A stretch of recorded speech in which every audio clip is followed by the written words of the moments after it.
Right, as we approach our final video on the Dutch adventures, I'd just like to say a few words, not only on this one, but on our trips to Paris and to Norway, Iceland, all the other places where in the last few years we've been travelling, because not only were they adventures for us, but they were also fact-finding tours. With both of us being environmentalists, we've been interested in how the rest of the world cope against the UK. And while this debate's going on about whether the UK should leave the EU or whatever, I mean, everyone knows the MOTF idea that we're trying to turn the whole world into a family. So obviously we don't want to split up nations to make them little tiny nations. We want the world to get together, and it's happening through the internet. People are still asking if they can become part of the MOTF, and of course we always say the same thing: if you think you are, then you're already a member. And we're getting people from all over the world now. It's probably the biggest family ever, and it's not political or anything, it's environmentally peace-based. This is what a lot of people don't understand. But what we have found as we've been through this particular one in France, Belgium and Holland, we discovered that for a start, most of the places, France, Belgium, Holland, Italy, the motorways are far superior to ours. So you never get roadworks on them. The surfaces haven't got potholes in them like we have. All this sort of thing is far more efficient than it is here in the UK. So why people moan about foreigners and the continentals, I have no idea, because they've got a better grasp of things than us Brits have. There's no doubt about that. I'm not being biased here, I'm telling the facts as we found them. And in the environment, we're lagging far behind on the environment. I mean, I moaned way back in 1961 when they scrapped the trolley buses. I think it's the worst thing they could ever do. I lived through the London smogs and said then that when it was supposed to have been cured, it wasn't, it just made it invisible, which is worse. And now we know we've got ozone smog. On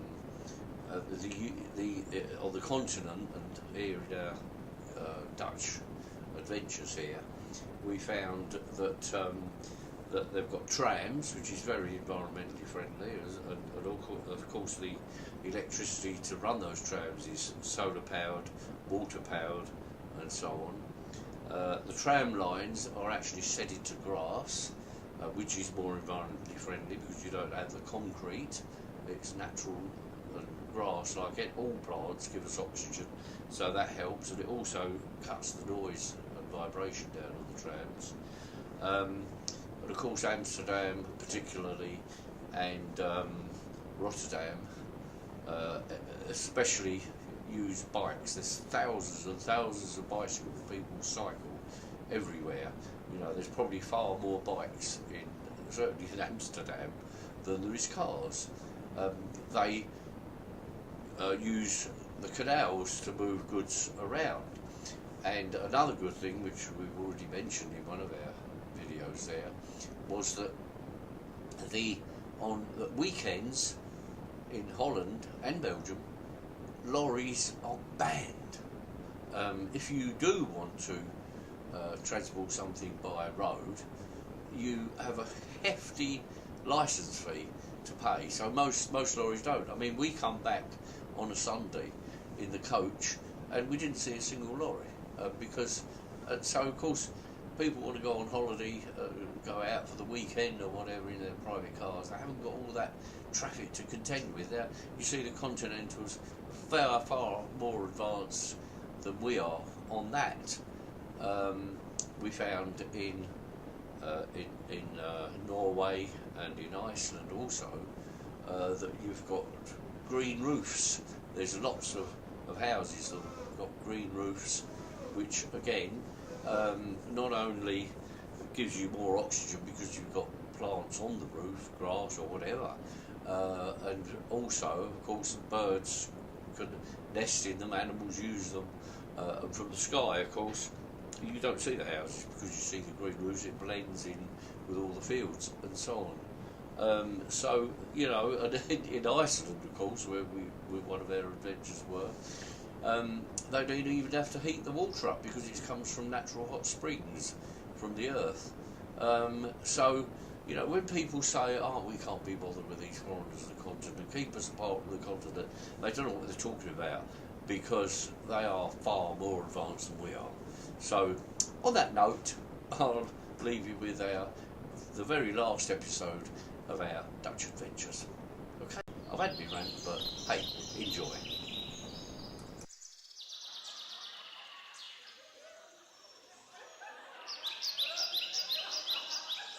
This is Rotterdam, where we're staying, and look at all those bikes. It's yes, everybody cycles in Holland. So yeah, there, see, everywhere.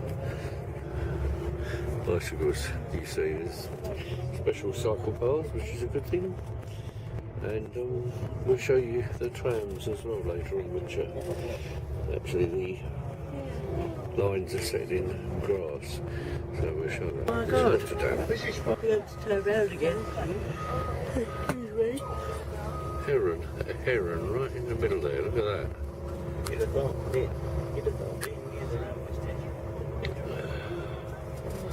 Beautiful, right in the middle of Rotterdam. There's the trams, look, environmentally friendly, and also the, you notice the rails like Norway are set in grass. Well, for one thing, it's environmentally friendly because the grass can grow there, gives us oxygen, and as the driver just told us, it also dampens the noise of the rattling. So, double whammy there. And as I said before, cycles everywhere. It's very environmentally friendly here. Not Europe is more so than the UK, a lot more so. It's interesting town, Rotterdam. Chinese. Oh, it's just, okay. No, I Yeah,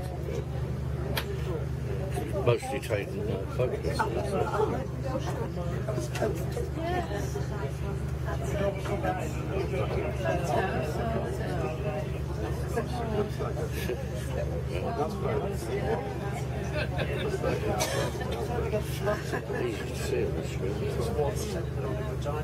Yeah, different HD and everything.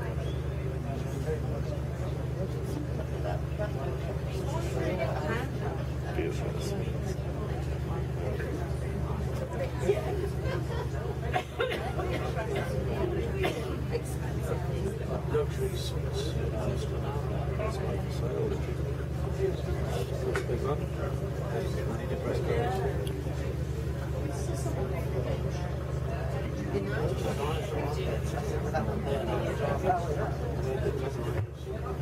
In a few moments, we will go into the old city via one of the 16 former sea locks. These locks around the city date back to the 17th century. Before then, the canals were in direct connection to the Zuiderzee, as a result of which the water was subject to the tides. Cellars and streets were regularly flooded. With the help of the locks, it became possible to control the water level in the canals. Since these days the sea is kept back much further from the city, the locks are normally only used when the canal water has to be cleansed. This flushing out process takes place some 5 times per week. On both sides you can see the wooden lock gates. They're still operated by hand.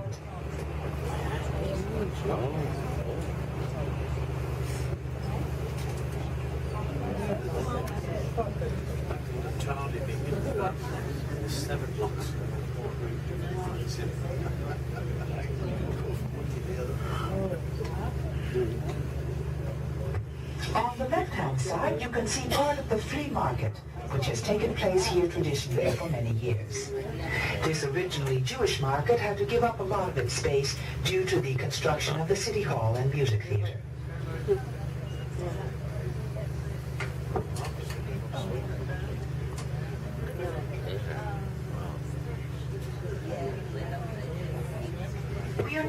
going through a part of the former Jewish quarter.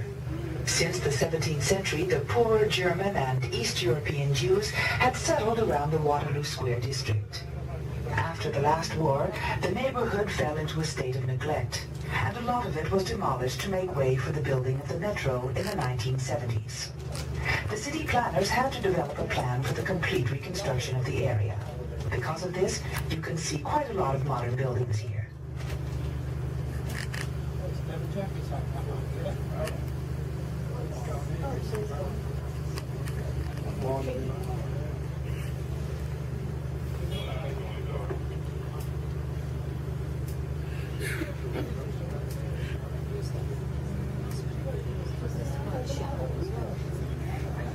In a few moments, we will leave this canal and arrive on the Amstel River, which, unlike the numerous canals in Amsterdam, is the only natural waterway in the city, and from which Amsterdam derives its name.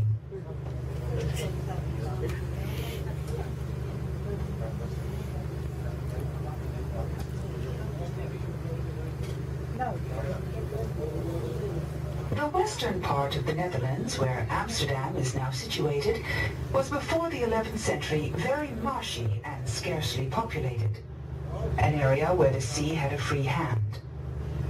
Not until after the year 1000 did colonists trek along smaller and larger rivers to the north. They established themselves in farms along the banks and began the reclamation of peat ground for agrarian use. They also settled along the banks and at the mouth of the river Amstel, and around the year 1270, a dam was built, closing off the mouth of the river to protect the people against the tides of the Zuider Zee. The settlement that grew along the dam got the name Amsterdam, and later Amsterdam.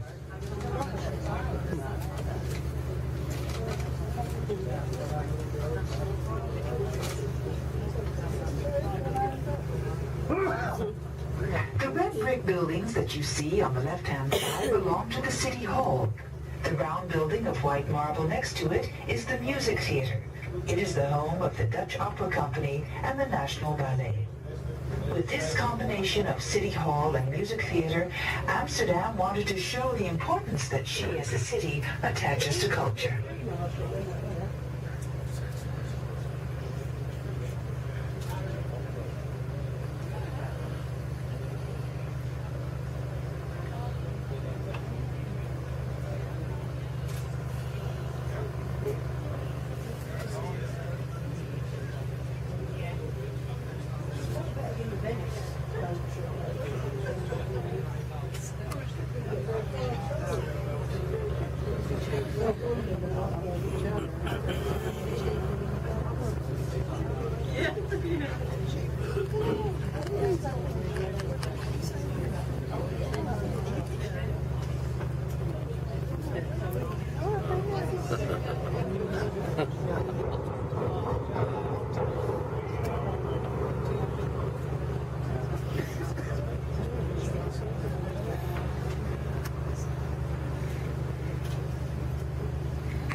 The most famous bridge of the more than 1,000 bridges in Amsterdam is the Skinny Bridge that you can now see on the left-hand side. The bridge takes its name from the narrow wooden pedestrian bridge of the same name that was here in the 17th century. Not until the 19th century did it get its present form with the double drawbridge and 9 arches. Especially at night when the canal illuminations are on, the bridge offers a fairy-like spectacle.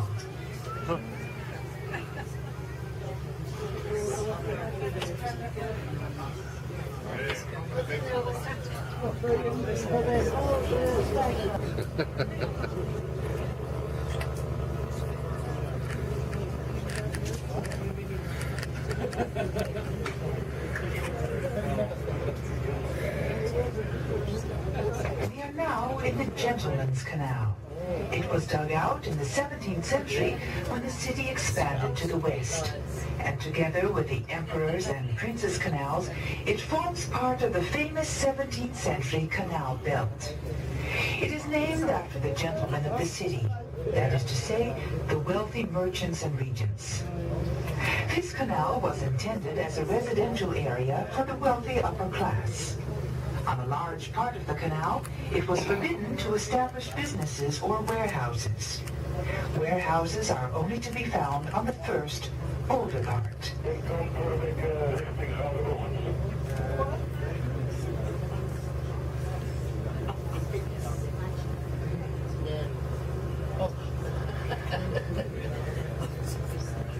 Oh, there's still bikes, yeah.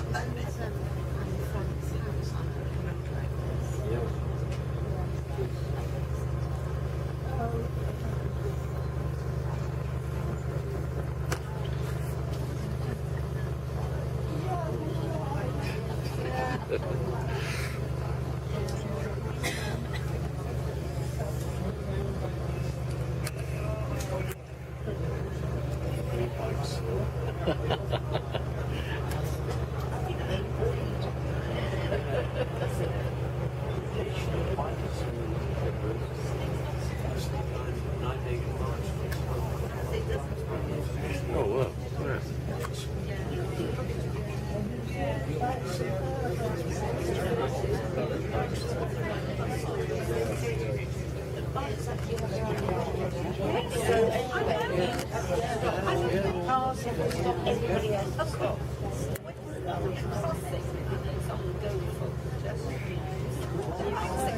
In a few moments, after the bridge on the left-hand side, you will have a unique view of 7 arched bridges, lying one behind the other over the Reguliers Canal.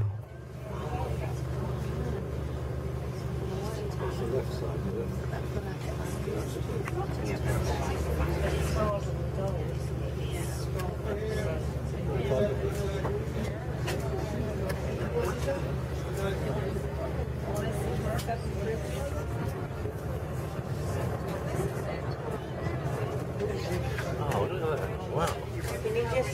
Yeah, right the way through. Still one bridge to another. Wow. That's amazing. Did you? Just press that. Wow.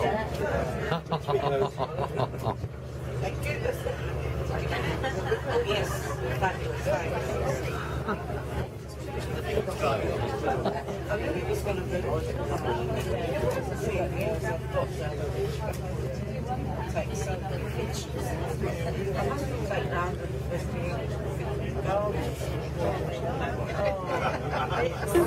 On the left-hand side at number 502, you can see the house with the columns. Since 1926, it has been used as the official residence of the mayors of Amsterdam.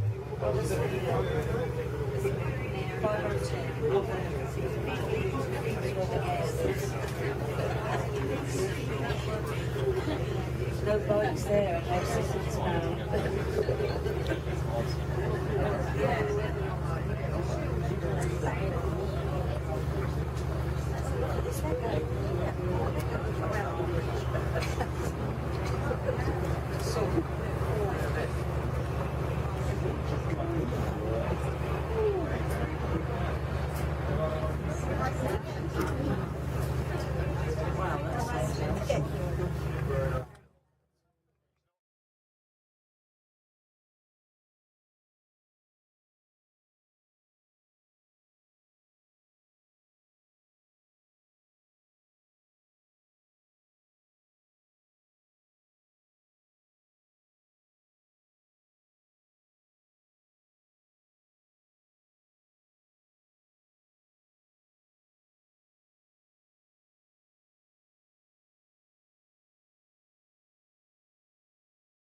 Side to sea, yeah. Side to sea. There we are.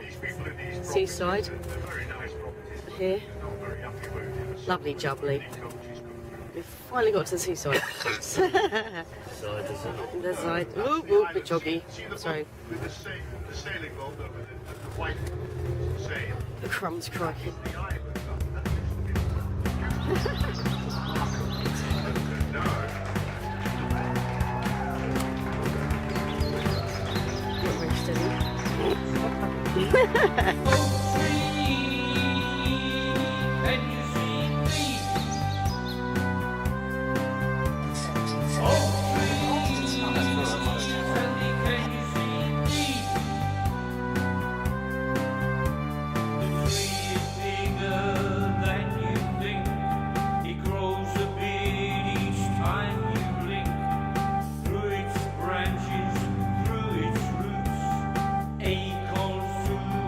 Time